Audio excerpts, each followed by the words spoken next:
Well, hello to the Atlanta chapter of the National Association of Minority Contractors.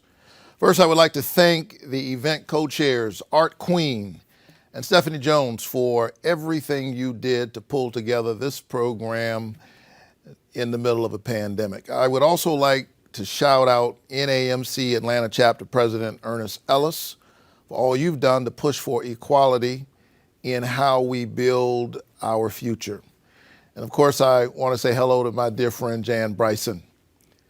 I had the high honor of serving as John Lewis's pastor, but I was always very clear that while I was the pastor, John Lewis was the mentor. He inspired me not only by his words, but much more importantly, by his example. John Lewis, as all of us know, risked life and limb for the hope and the promise of our American democracy. If patriotism had a face, it would look like John Lewis. He crossed a bridge in order to secure the blessings of democracy to every citizen, and in spite of all he went through, never once was he bitter.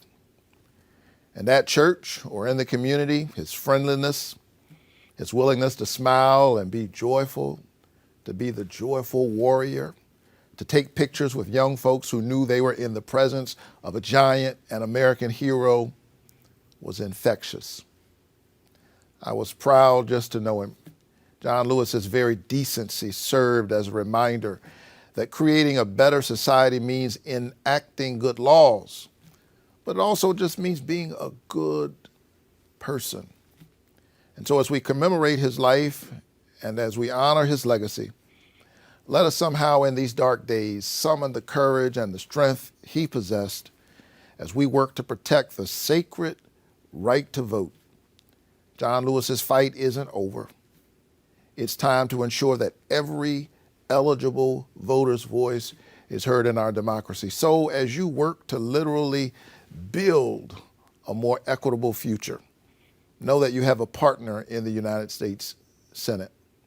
From fighting for investments that will help level the playing field for Black-owned businesses, closing the racial wealth gap, to fighting for the Build Back Better agenda, to closing the coverage gap, to fighting to protect the sacred right to vote, know that I am committed to building alongside you a more just Georgia and a stronger America. Thank you all for having me today.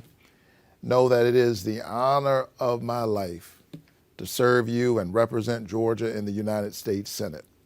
Until I see you face to face, keep the faith and keep looking up.